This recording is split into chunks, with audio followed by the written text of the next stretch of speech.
పూర్తి సహకారాన్ని సంగారెడ్డి జిల్లా జిన్నారం మండలంలోని వడ్ల కొనుగోలు కేంద్రంలో అకాల వర్షంతో వరి ధాన్యం తడిసిపోవడంతో రైతులు ఆవేదన వ్యక్తం చేస్తున్నారు.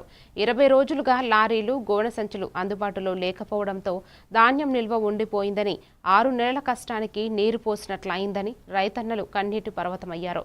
లక్షల రూపాయల ఖర్చు చేసి పండించిన పంట వర్షానికి నష్టపోతుంటే ప్రభుత్వం పట్టించుకోవడం లేదని ఆగ్రహం వ్యక్తం చేస్తూ తడిసిన ధాన్యాన్ని వెంటనే కొనుగోలు చేసి ఆదుకోవాలని అధికారులను రైతులు వేడుకుంటున్నారు.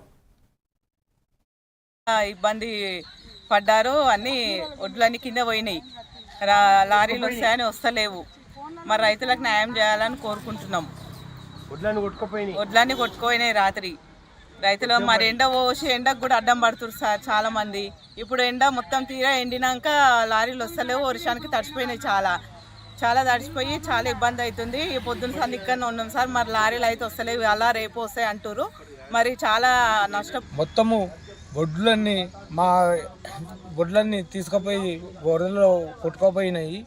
దయచేసి ఎంఆర్ఓ కానీ ఎవరు కానీ పెద్ద మనుషులు కలెక్టర్ కానీ మమ్మల్ని దయచేసి ఒక గంట చూస్తే మీకు చాలా ధన్యవాదాలు చేస్తున్నాము. వచ్చి ఒక బారి కంటనీగా చూసి ఈ మా నష్టపరిహారం ఏంది ఆలోచిస్తున్నాం. వాళ్ళు ఇంట్లో ఏమన్నా గుంజుకుపోతామంటారు అంటారు. ఇప్పుడు ఈ ధాన్యం అమ్ముకొని కడదామంటారంటే ఇప్పుడు తీసుకుపోయి వరదలో కొట్టుకుపోయి అంత ఆగమామైంది సార్. దయచేసి మమ్మల్ని ఎట్లాగో అట్లా రక్షించి